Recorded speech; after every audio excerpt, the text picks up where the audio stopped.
یا تم نے اس جیسے شخص کے واقعے پر غور کیا جس کا ایک بستی پر ایسے وقت گزر ہوا جب وہ چھتوں کے بل گری پڑی تھی؟ اس نے کہا کہ اللہ اس بستی کو اس کے مرنے کے بعد کیسے زندہ کرے گا؟ پھر اللہ نے اس شخص کو 100 سال تک کے لیے موت دی، اس کے بعد زندہ کر دیا، اور پھر پوچھا کہ تم کتنے عرصے تک اس حالت میں رہے ہو؟ اس نے کہا 1 دن یا 1 دن کا کچھ حصہ۔ اللہ نے کہا نہیں، بلکہ تم 100 سال اسی طرح رہے ہو۔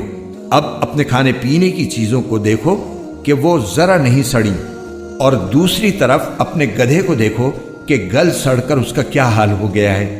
اور یہ ہم نے اس لیے کیا تاکہ ہم تمہیں لوگوں کے لیے اپنی قدرت کا ایک نشان بنا دیں۔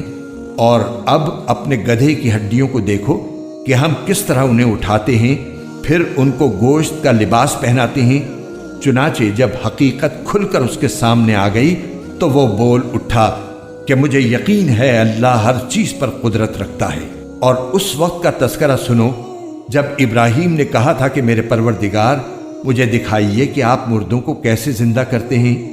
اللہ نے کہا کیا تمہیں یقین نہیں؟ کہنے لگے یقین کیوں نہ ہوتا، مگر یہ خواہش اس لیے کی ہے تاکہ میرے دل کو پورا اطمینان حاصل ہو جائے۔ اللہ نے کہا اچھا تو 4 پرندے لو اور انہیں اپنے سے مانوس کر لو، پھر ان کو ذبح کر کے ان کا ایک ایک حصہ ہر پہاڑ پر رکھ دو، پھر ان کو بلاؤ، وہ چاروں تمہارے پاس دوڑے چلے آئیں گے۔